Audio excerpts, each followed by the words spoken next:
Hello, everyone. Hi, Bria. Thanks for saying hey in the chat. For those of you that I haven't met, I'm Megan Metzger. I started my nanny agency in 2001. Don't do the math. I was in college, still have it today. And then I've been consulting for, it'll be 8 years in September. So over 400 agencies, and we're just signing our 7th country. So 400 agencies, 7 countries. It is my passion. I went back to school. I got my master's in leadership development, organizational development, and I love what I do. So today we're going to deep dive into something that has been very transformational, not only for my agency, but for my clients' agencies. And there is a little bit of math, but don't let it scare you. Okay. The math is only there for you to understand why we're spending our time talking about this. I don't need you to do the equation. I don't need you to recall the math. There's not a test, all right? It's only there to show you what can happen when you implement these small changes. So I would like to introduce to you the 5 ways, a simple formula for accelerating your agency's growth.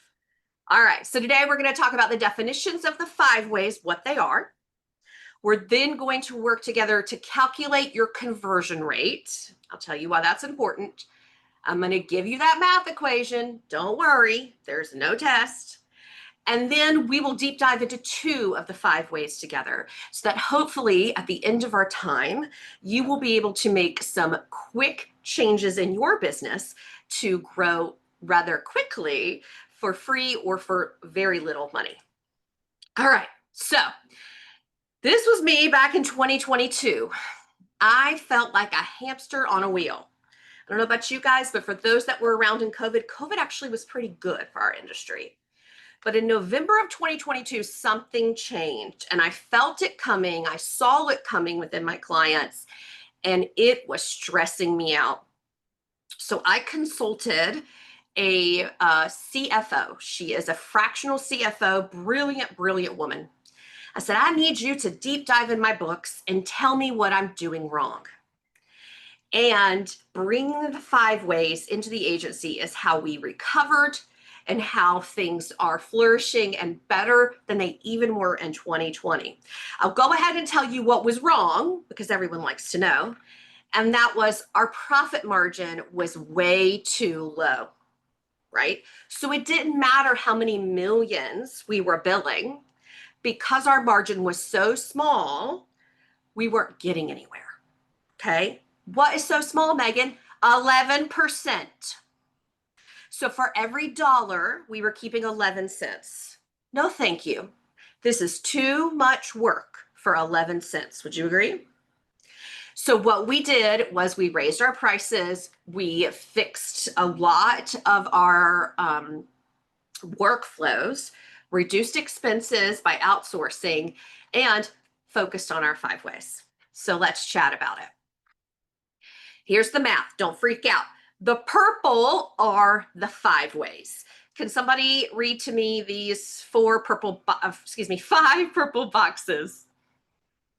Can they come off of mute or do you have to do it, Danny? Got you. I got you. Cool.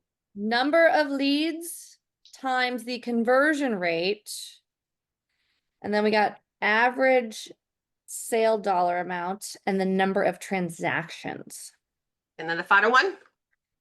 I cannot see that. Maybe my screen's not big enough. Let me drag you to my big screen. Can you see it, Danny? I will jump in. It's revenue equals revenue times gross margin. There you go. Danny for the win. Danny for the win. Okay. So thank you guys. So the 5 ways are number of leads, conversion rate, average dollar sale, number of transactions, gross margin. We're going to dive in the definitions. The equation is this: the number of leads you have times your conversion rate equals the number of customers that you have, or clients, or families, or whatever you refer them to. Times that by your average dollar sale, times your number of transaction, gives you your revenue. Times that by your gross margin, and you have your profit. Profit is what goes in your pocket, right? At the end of the day. So let's focus on understanding what these 5 ways are, and then I will show you the math for how impactful these little changes might be. First one, number of leads. Can somebody read the definition of what the number of leads are? The number of potential clients that contact your business via phone, email, social media, or complete an online registration, etc. Okay. So say you get 10 calls, 20 emails, and 15 registrations. You have 45 total leads. Who is actually tracking this? Is anyone tracking their leads?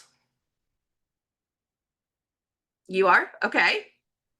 How are you guys tracking leads? What are you using? Oh, sorry. Sorry, friends? Can I raise my hand? At this time, I'm using my Google. Yeah, Google is tracking it for me. Mhm. Good. Google can track it for you. Does it have to be super fancy? No, Absolutely not. If you're a pen and paper girl or guy, can you use a notebook? yeah, Absolutely. The important thing is that you're writing it down, right? Beth says she tracks it in Engine Hire, Google, Flowdesk, right? Her mailing list. Absolutely. Guys, I want you to think of your leads as potential sales, right? If your average placement fee is $8,000, then every single person that contacts you in some way is worth at least $8,000, right? So be tracking these. It's incredibly, incredibly, incredibly important. All right, let's go to the next definition. Can someone read the definition for conversion rate?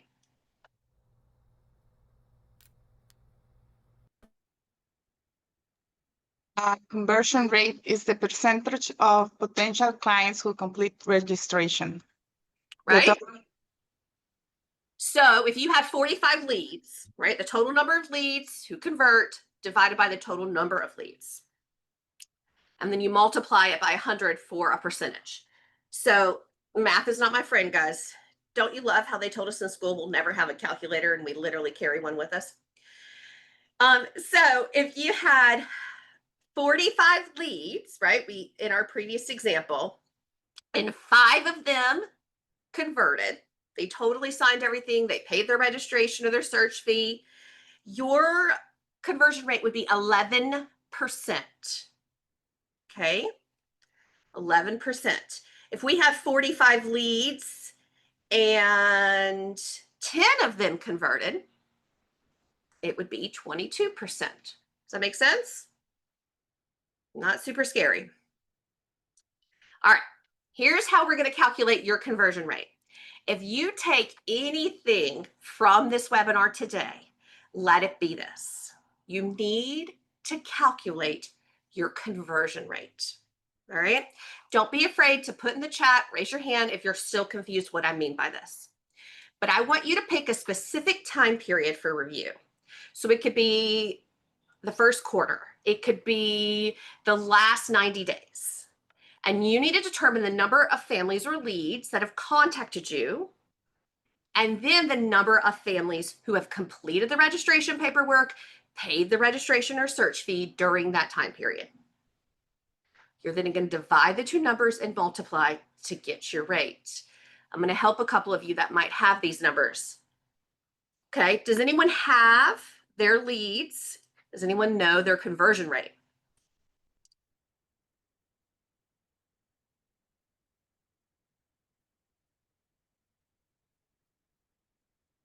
No, you guys are quiet. I'll give you an example. Go ahead. Hi, Lindsay O'Connell here from Town and Country. Hi. I do have my numbers. I just need a second to, let's see. Okay, I found them. I have my numbers for April, if that would be helpful. That's amazing, Lindsay. I would love. Okay, so how many leads did you have in April? We had 211 leads. Whoa, Lindsay, that's so I many. know. You're doing something right. Okay, and then how many of those folks signed your paperwork, paid your registration fee, your search fee, are ready to go, converted over?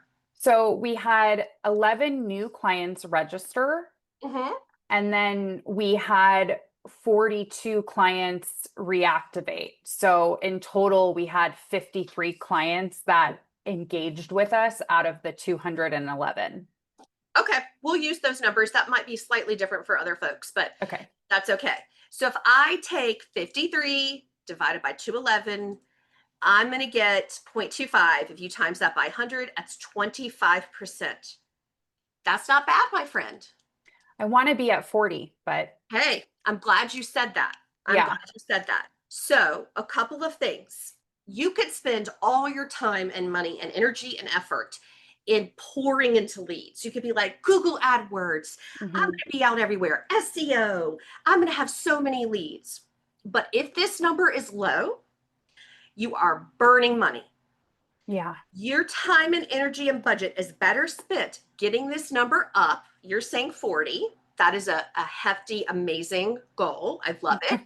It's obtainable. It's realistic. You didn't say 99, Right. right? The difference it would make is huge. So, friends, she had 53. Let's see if it was 40%, what that would be. I'm just curious.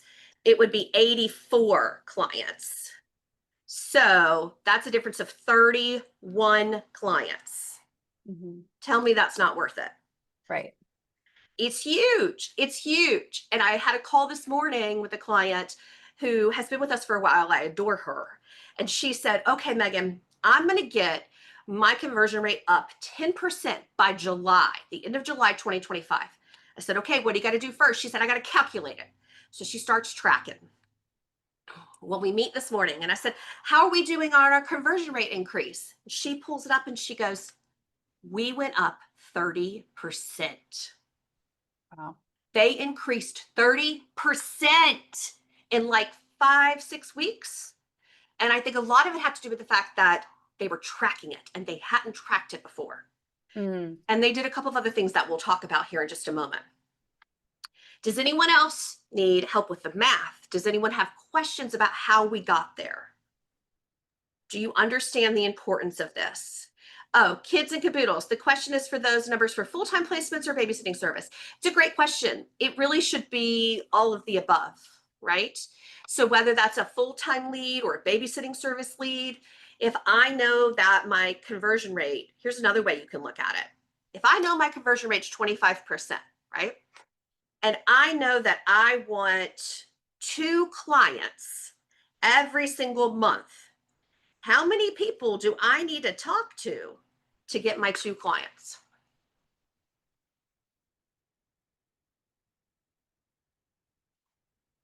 Who knows? My conversion rate is 25%, and I want 2 clients a month. How many people do I need to talk to? 8 clients. Very good. 8 clients. It's just math. It's literally just math, my friends. You only need to talk to 8 warm leads, right? If you know your conversion rate is 25%. Mhm. Awesome. Okay, let's move on unless someone else has a question. Calculating your conversion rate is essential in growing your agency. All right, going back to our 5 ways. What is the definition for number 3? Can someone read this for me, please?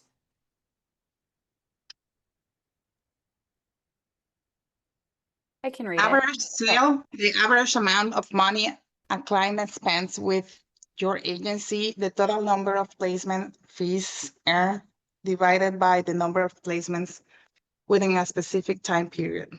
I'm sorry, I'm not wearing my glasses. No, you're great. Very good. So this is how you would do it for placement fees with babysitting clients. You know, it would vary based on the time period that you're calculating. But knowing your average dollar sale, I think, is incredibly, incredibly important because, as you'll see in our equation, making small changes to it can make a really, really big difference. I'm not talking about the life cycle of a client or the amount of money they invest over the 18 years they have kiddos. I'm talking about over a specific period of time. So we just heard somebody do their conversion rate for April. If I knew my conversion rate numbers for April, then I would look at my average dollar sale for April, right? So be similar when you're calculating. All right, number 4. Can someone read this one for me, please? Number of transactions, the frequency at which a client utilizes your services within a specific time period. Example, the average client has has 1 permanent placement and 2 backup care shifts over a 12-month period. Number of transactions equals 3. Okay, so how many times are they using you? Obviously, if you have a babysitting agency, they're going to be using you more frequently. We have found that a lot of our permanent families may only use us once in a specific period of time, but you can meet their needs in new and exciting ways to get that number up. All right, and the last definition, I want to make sure you understand. If someone can take the big kahuna.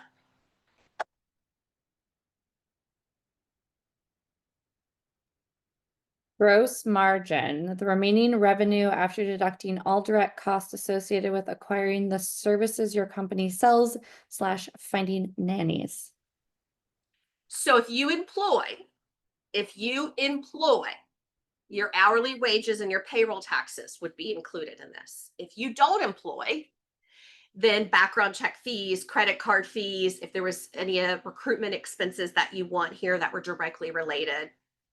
So essentially, it's the money that you make minus the direct cost associated with acquiring the services, finding the nannies. This is something that we talked about years ago. Jamie, I don't know if you were in that room. You might have been in APNA. And we talked about ensuring everyone's profit and loss statement looked exactly the same. And a traditional accountant is not going to set you up this way. But if you are set up this way, you're going to understand your business so much more.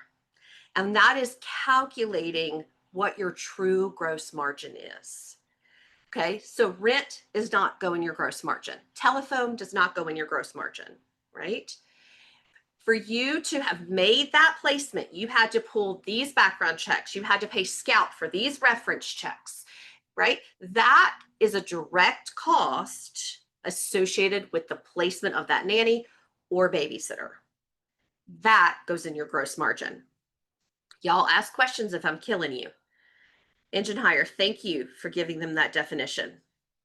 Very much. Okay. All right. I'm just looking at questions. Thank you, Engine Hire. So let's look at the equation as a whole, and then I'll pause and answer questions about this before we proceed with improving yours, okay? Here's that equation again. Don't let it scare you. Look, I used 20, and our friend over here has 211. Go, girl. So let's say our number of leads for this particular time period was 20. Our conversion rate was 20%. That meant we acquired 4 customers.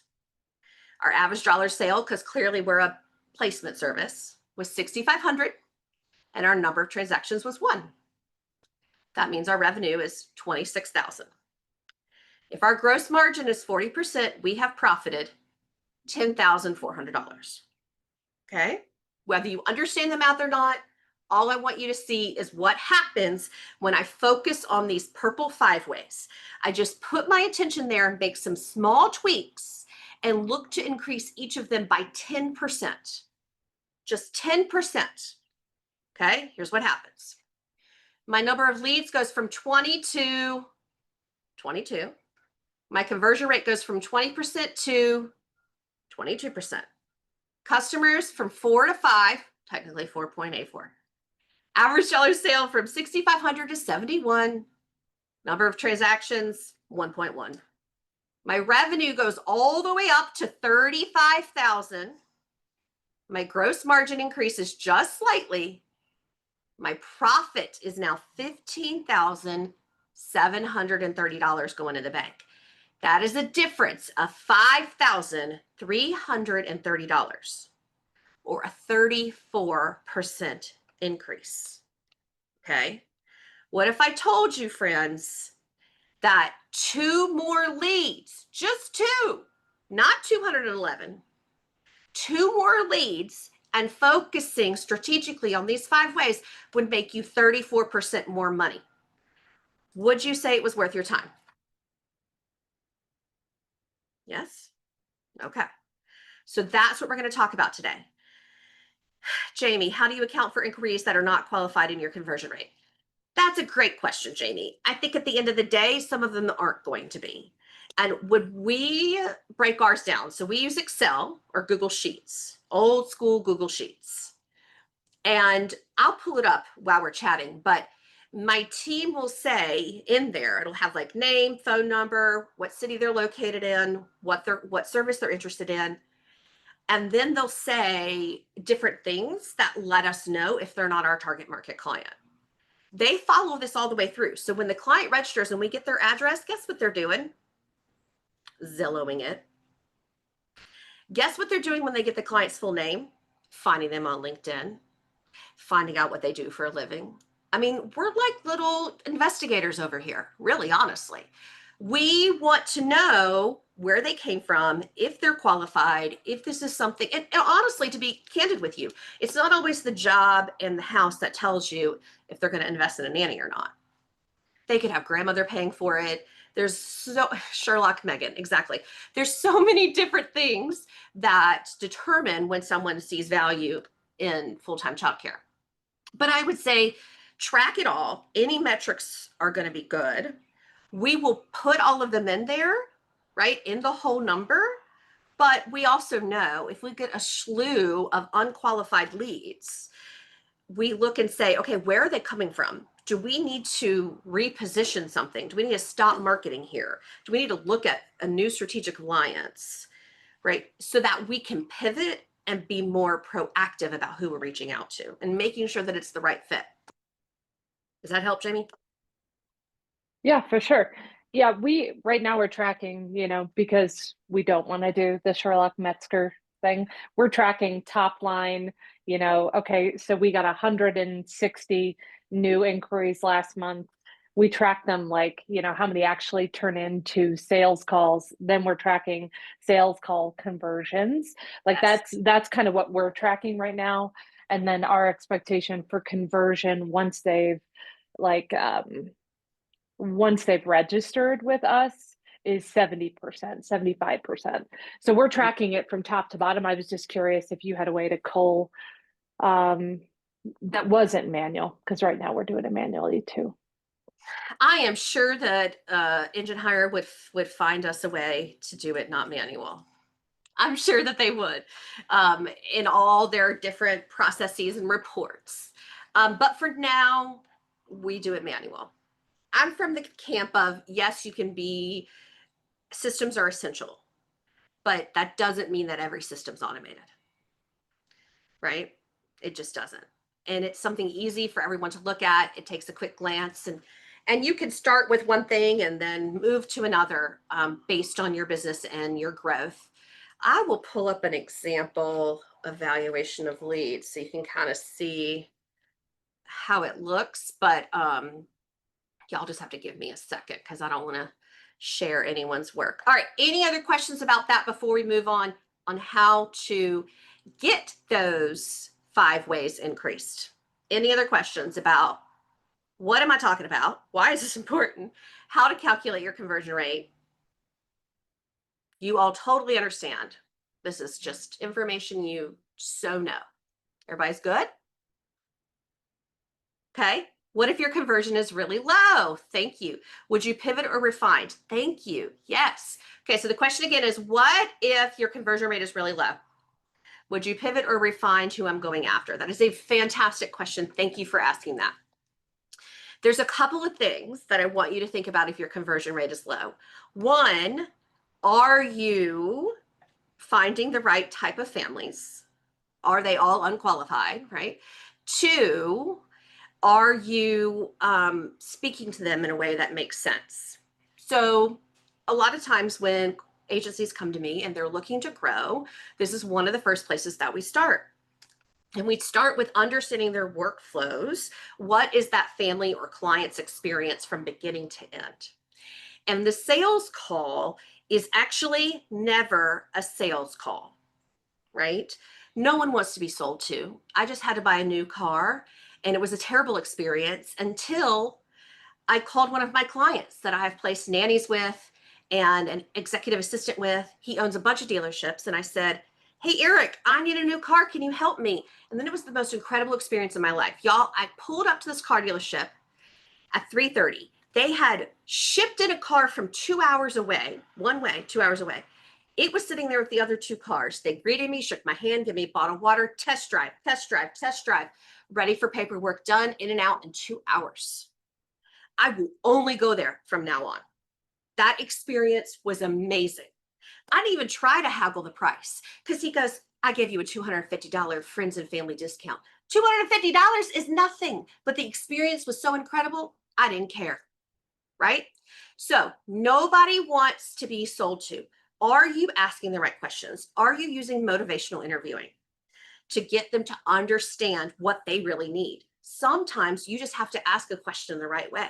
For example, Danny, when you picture using your full-time nanny, what do you imagine using them in a typical week would look like? You respond, say some things, I respond back. Does that give you enough time to get ready to go to work? Or will you be working from home, right? The answer. Do you travel often with your job? Would you like a nanny that would travel with you or someone that would stay with the children while you travel? I help them paint the picture, right? I help them discover what it is that they truly need. A traditional nanny will help with all things related to the children, changing diapers, keeping the nursery and playroom organized, cleaning bottles, unloading, loading the dishwasher. Will that work for your needs, or are you looking for someone who could do a bit more, such as meal prep or errands around the home? Right? And so then they start to discover the value that a caregiver can give them. And then we just provide reassurance and say, we can absolutely help you, and here's how. Do. It's not about me, it's about them. It's about them feeling heard, understood, and that their needs are being met. So that's where I would start with your conversion rate, right? As far as low, somebody asked, Lindsay, no worries, you will get a replay. As far as what is a low conversion rate, it really depends. So someone who has 211 leads and has a 25% conversion rate, I mean, they're doing pretty good. That's a lot of leads. I would want to know where a lot of those came from. Because if a lot of them came from SEO and Google, you know they're going to be a lot more cold, or Facebook, they're going to be a lot more cold than if they came from direct referrals. So when I first started my agency and everything was direct referrals, because it was 2001, I had an 80% conversion rate, right? When I started bringing team members in, it went down to 60. When I started automations, it went down more, right? So the further you get from that relationship, the lower your conversion rate's going to go. But if it's under 30%, you're throwing money out the window, right? This is the relationship business. And so what are you doing to build that relationship from the very beginning?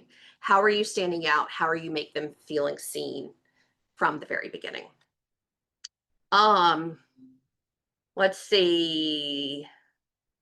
Beth, I don't think there's an average. Every industry is going to be different. I think the question is, what do you need your conversion rate to hit your goals? Yeah, that's a great way to look at it, Beth. Yeah. You know, I could tell you what the average placement fee is in the US, but conversion rates vary so much agency to agency. I just know that if it's less than 30%, to me, that feels like I'm starting to get that hamster on a wheel feeling, right? It's not worth the 11 cents. And if you're under 30%, please do not be, worried about that. You probably haven't even looked at it yet. Most of mine are direct referrals, but I need to grow my agency to get clients that don't know me. Yes, Miss Hillary, that's exactly right. You absolutely do. And there's a lot of different ways that we can do that. So with that, I'm going to jump into, let's talk about increasing. So we know it's worth our time and we know it's feasible. I'm not asking you guys to jump up, 34% on everything, just 10%. So let's talk about increasing our leads. What are some ways you can increase leads to your agency? To your point, Miss Hillary, let's hear from everyone. What are ways in which you can get more folks calling your agency? Google AdWords. Thank you, Jamie. Yes, Google AdWords. Google AdWords is absolutely one. It's a big one. It can be expensive and worth it. I would hire someone to help, but don't go in there trying to figure it out on your own. Google has great support, but just know it's an investment, right? Don't let that scare you, but it's not something that you just want to put up and see what happens. You got to get it targeted right. Jamie, do you have more thoughts about Google AdWords? You guys have used them for a long time, haven't you? Yeah, I think what I have learned in the last couple of years, Megan, is that if your website is really well optimized, you can really reduce your Google AdWords spend. I have read some literature that the more you spend on Google AdWords, the less often they actually show it. So we've pulled back on our spend and increased our SEO optimization, which has made a pretty significant difference in our business. Very good.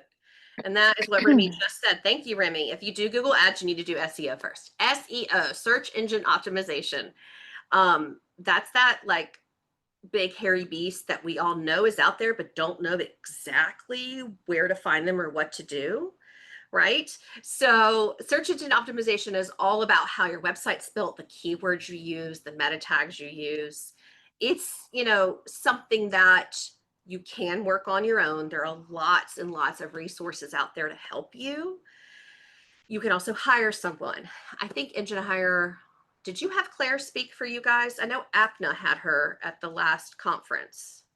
We love Claire. We refer Claire all the time. She's amazing. She can help you with SEO. In the community, we started something new that I'm really excited about. We call it the Visibility Collective. And what it is every 2 weeks, one of the members writes a blog, and then all the other members share that blog with backlinks to that original writer. So Emily Dillis from Seattle Nanny was our first blog writer. And so she wrote it. I think she even used, I don't know if she used AI or not, but she can, I don't care. And we had it professionally edited, sent it out, and now 50 people have posted that blog with backlinks. So Google's like, oh, look at this, right? So getting backlinks is from other trusted websites is another way to increase your SEO. Thank you, Jamie. WordPress has a plugin that's simple and effective. Good. Very good. Okay, I hear some more answers. You guys are awesome. Okay, I hear networking, marketing, email marketing, outreach, referrals. Yes, yes, yes, yes, yes. Ask your current clients to refer you. You guys are awesome. Nanny referrals. Amazing, amazing, amazing. Weekly nanny spotlight emails. Yes, very good. You know your stuff. I'm so impressed and not shocked. Most of us know how to get leads, right? I'll give you some examples that are some of our favorites. Leads are something that we want to make sure that we have every single month, even if we're busy, because you need to prep for the next month, right? Here's those Google AdWords and SEO that we just chatted about. That's a long game, right? Google Ads can get you people pretty quickly. SEO is going to be more of a long game, but that's ultimately what you want. We did a very awesome webinar on this a while back. It's still on the website, but it's creating a lead magnet for your website. So everyone that comes to your website, you're capturing their information, and then you're allowing the follow-up emails to sell to them, to remind them of you, right? That is a potential lead if they visit your site. So give them a reason to share their contact info. Our favorite interview questions, 5 tips to avoid when hiring a nanny, right? Whatever that looks like, this is a place where you can share your knowledge, be viewed as the expert. So lead magnets are super important. I heard some of you guys talk about networking, right? Networking groups that serve your target market. You can get sucked into networking groups that can not be super beneficial for your time. And then there are those that if you get in with a pediatrician, an OBGYN, yoga studio, prenatal yoga studio, there are some where I know if Dr. Dial has talked to this parent, they're converting without question. They trust those individuals so much. And then strategic alliances with other businesses who serve your target market. I like to use the old adage that Lydia Thibodeau from Soleil Nannies once said, if you give a man a fish, he'll eat for a day. If you teach him to fish, he'll eat for his life.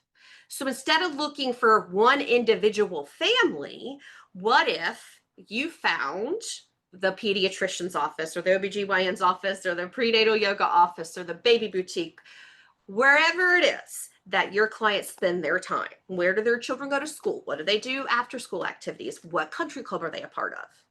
And you became a preferred partner, strategic alliance, whatever that looks like. And then now all of those people are coming to you. So preferred, we do on-site childcare at multiple country clubs, at all the churches our clients attend. We do the after-school care at the private schools our clients' children go to. We do substitute teachers at the Montessori school that our children's clients go to. We're kind of everywhere intentionally, right? Surrounding them, because the more they see us, the more touch points and experiences they have with us, the more likely they are to sign up. Maybe it's the Sherlock thing again. I'm not sure. But it works. Let's see. Social media marketing. Okay, I'm really glad you brought that up, Mary. Social media marketing. We did a poll. Now, it's been a couple months back in the community about this. And I believe it was 11% said that they get clients from social media. 11. And of that 11%, they were saying it's typically like a mom's group on Facebook or something, where someone's like, I need a babysitter for Saturday night. And someone says at the nanny agency that provides it. We have found social media to be most effective for brand recognition, for reaching nannies, getting new jobs out there, but not so much for clients. Every market's different, but this is why it's so important to understand your target market. My target market, Kathy and Caroline, they are not on social media scrolling. That's not how they're influenced, right? Influencers don't really influence them. They just don't. Others might absolutely be influenced that way, and that may be how they find you. And if that's where people are coming from and you're converting them and they're ideal clients, then keep it up. But so many agencies stress over the perfect social media post, and they haven't never gotten a client from it, that I want to say with all marketing, make sure you're tracking it and ensuring it's paying off. Okay, Katie. All right. You get clients from Instagram. You're shocked. The last 2 clients in a row said they found you on Instagram. Mary, you get clients on there. All right, girl. I love it. That is amazing. I am so happy. Very good. Thank you for sharing that recording, Danny. You're so funny. Instagram's your bread and butter. Okay, Remy, your Instagram is chef's kiss. Okay, if everyone went and checked out your Instagram, I don't know what they would do. They would all, I'm intimidated by your Instagram. So let's just be honest. Like, you have cracked that code. Again, it might work great for you. You track what works for your target market. I just know for mine, they have other things to do. But then again, they're lawyers and doctors and surgeons, and they're just not on there. If they were stay-at-home moms, and they might be. Let's see, the company that's doing my social media marketing, Bradley, is one of the best in the business. All right, cool. If you want to put his contact info, I'm sure some people would like to reach out to him. Okay. Did everyone get one new way in which they might be able to get some new leads? Just one, not 20. We can't change everything at once, but just one new way. Yes? And that one new way might get us that 10%, which is ultimately going to skyrocket our profit. All right, let's move on. Good old Canva. All right, increasing your conversion rate. We just talked about how important this was. We talked about if it's less than 30%. Again, that's a personal preference. I'm going to tell you now, it's going to increase just by you tracking it. I promise you. It's going to increase just by you tracking it. So what are some ways that you could increase your conversion rate in your agency? I'm going to give you some and then we'll talk about it. Oh, actually, or maybe I won't. If somebody is already, oh, no, that's her thing. All right. Do Do you remember back in the day when we used to do everything over the telephone or in person? And then 2020 hit and now we do Zoom, right? We live on Zoom. I live on Zoom. I live and breathe on Zoom. If you're not doing your client family assessment calls over Zoom, consider doing them over Zoom. We are in the relationship business. I'm going to be annoying and say it one more time. We are in the relationship business. That is what we do. That is what we sell, right? It does not matter how qualified and wonderful a nanny is. If the family doesn't feel like they can have a good relationship with them, they're not going to hire them, right? So starting that relationship off strong by meeting that family on Zoom can help you close the deal. My clients laugh at me because I am literally say this in their sleep. Answer your phone. Please answer your phone. Answer your phone, answer your phone, answer your phone, answer your phone. Not at 10 o'clock at night. No, you are allowed to have and encouraged to have boundaries, please. But if your website says that you are open Monday through Friday from 9 to 3 or whatever your hours are, I don't care if they're 9 to noon. I don't care if they're noon to 5. Whatever you determine your hours are that you put out there, you need to be answering your phone. All right. And if you have the job, if you're still working as a nanny, you can't answer your phone, then we need to look at maybe a VA or an answering service that could answer. But 75% of clients, potential clients, will call your competitor instead of leaving a message. That's a lot, guys. That's a lot. Shorten your registration forms. This is something we're currently working with Engine Hire on. Our registration forms are convoluted and long, and nobody wants to fill them out. We were looking at our analytics yesterday as I was teaching a client who just switched to Squarespace how to view her analytics. And I was showing how it all looked, and I was giggling because our registration form is so long. Nobody wants to do it. And 75% of the people who had gone to our registration form in the past 90 days were doing it on their mobile phone. Right? Your analytics will show you that. It'll show you if it's mobile, if it's laptop, if it's desktop. And so make sure you do your registration form on your phone. How easy is it to fill out? How long does it take? Same thing with your applications. And then finally, my fourth tip is create a robust follow-up process, right? This is what Sarah did that skyrocketed her conversion rate, skyrocketed. She created a follow-up process. And Engine Hire makes it super, super easy to do that because it automates it. We noticed that you started your registration. Please complete it so that we can meet your childcare needs, right? 24 hours later. We'd love for you to complete your registration. Like, they literally can tell you when someone starts it, when someone completes it, all the way through. So we have 3 touch points for every single part of that. It's a little crazy.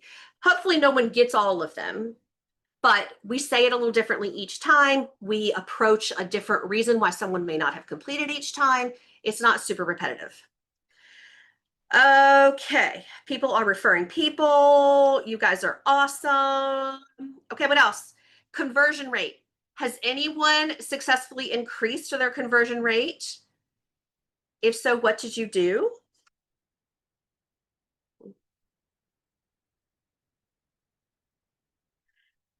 Danny, you brought up that sales, you brought up if your conversion rate's low, and I mentioned the sales call, the anti-sales call.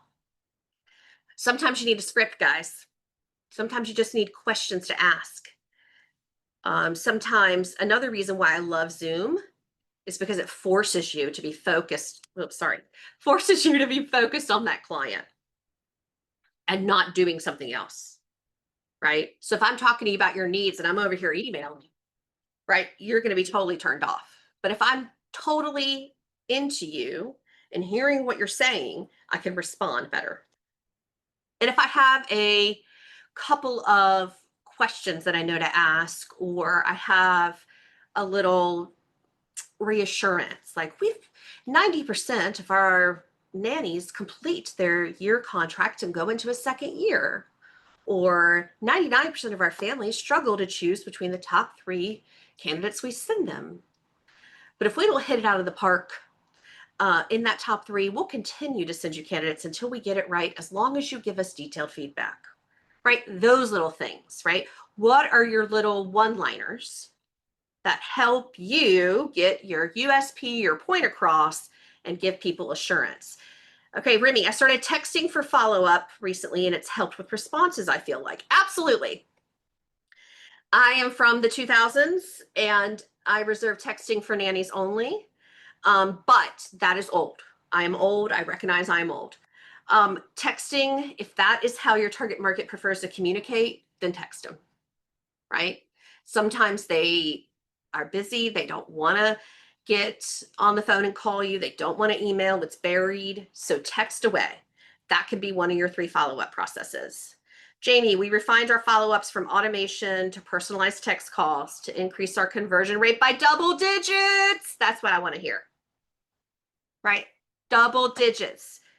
So even if she just got that 10%, we saw what could happen and how much more money you can make by changing small things along the way. No joke. All of us at Engine Hire get a lot of leads from amazing blogs. We track everything. That is awesome. That is awesome. Yes. And blogs are not only giving you that outreach from a sense of being an expert, solving a problem, but all those keywords, your SEO is just jumping up by doing blogs. Love blogs. And you can use AI. You can use AI. All right, guys, let's chat about what happens next, and then we'll have a couple minutes for questions. So next, you're going to calculate your conversion rate. And then you're going to review your notes on these first 2, your leads and your conversion rate. Then you're going to sign up and watch this bonus video. I will have, whoa, man, where did it go? Guess you're not watching the bonus video because it's not showing. I will have Danny send out the, where is the QR code? I'll have Danny send out the video. Why in the world, my friends? It's there, but it doesn't want to be seen. So sorry. In the bonus video, we're going to go into detail about the other 3 ways and how to, see if I can get this better, how to bring to the front, grow the other 3 ways. I apologize. It was a QR code that does not want to work. I'll give you the website. Then you can find the video.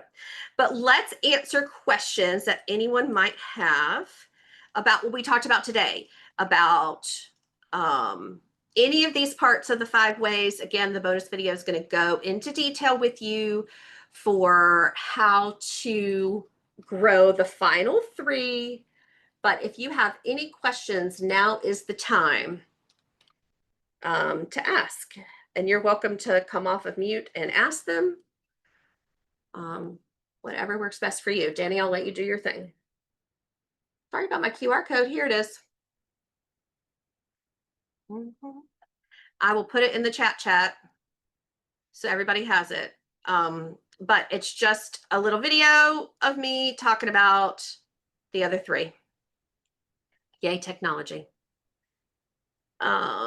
Jamie, you had a question about pediatricians. How do we get in front of pediatricians? Well, the number 1 way is I have 4 kids. So well, that helps. For us with big kids, what would you recommend? Who don't go to the don't go to, yes. To the pediatrician I want to target. Well, not the one I want to target, Megan. Not the ones I want to target. So do you remember back in the day, I don't know that it's legal anymore, but do you remember back in the day when pharmaceutical companies would come and bring lunch to the doctor's offices, and then they would get in front of them? That concept still works, and it's not illegal for us. So I go in a couple of different ways. I'm going to approach the gatekeepers first, which are the front desk staff, right? We're going to approach the front desk staff. We're going to create a relationship, leave them with something, some sort of goodies. Not from your kitchen, please, not from your kitchen, from the local bakery, right? Tell them you would love the opportunity to bring lunch to the whole staff, find out how many staff members they have. Follow up, and then get foot-long subs cut into thirds, have a lunch and learn, meet and greet. shake hands, whatever that may look like. Maybe you do a raffle. I mean, they really, not only are they your target market, but they are such big decision makers. Same thing with the OBGYNs. It's still illegal in hire. Yeah, it's not illegal for us. I mean, check your state law. But we're not selling drugs.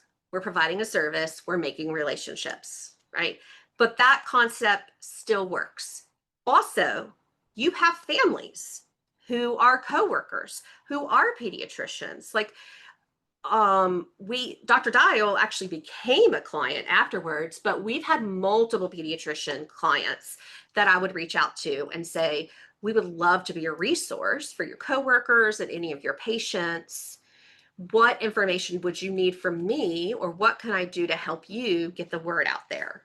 And they would tell me, oh, just bring, cards, and I'd bring those rat cards. Or they say, oh, you're welcome to come talk at our next team meeting. Or don't be afraid to use your connections. People want to see you succeed, especially if you are delivering exceptional care, right? If you've got the cars lined up ready to go with the water bottle, they want to tell other people about you. Are we looking for the staff doctors or families as clients? Both. Why not? But I think it's the whole teach a man to fish. If the pediatrician itself enjoys you and refers you, maybe they use you for babysitting, but they're talking to hundreds of families every week. Hundreds of families who all have similar problems when it comes to childcare. Who else has a question?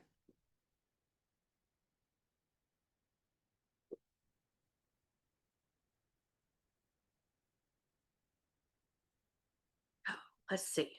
Biggest help with getting the points is working with the pediatricians personally. Okay, Remy, patience. What? Biggest help with getting the patients is working with the pediatricians personally. Yeah, for sure. So if you're like, all right, here's what I want to do. Big pediatrician organization that all my clients go to. We want to offer waived registration fees for your staff members. We want to make it easy and accessible for them to have care, because we know what they do is so important and is such a great contribution to our community. Really, ever since COVID, every time I meet someone in the medical field, I thank them, right? Or any sort of emergency services. But you could absolutely either decrease that initial fee. You can waive that initial fee. If you're a babysitting service, you can offer them for free hours as long as they pay the fee. Right? That's all marketing tactics. To me, that's not discounting your services. I'm not saying you're going to get half off a placement fee, or instead of charging you $30 an hour, I'm going to charge you $15. That is eliminating the barrier to start using you, because then once they use you and they love you, to Remy's point, then they'll start to refer you. Yeah, very good. Very good. Thank you, Marilyn, for the takeaways. You're just so sweet. Well, guys, it was wonderful to see you. I hope that was helpful and worth your time. We will send that bonus video out with the replay. And I am very excited that you have found Engine Hire. Thank you so much for your time this afternoon. We'd love to help you at MMC, and I hope you have an incredible week. If you have any questions, just give me an email.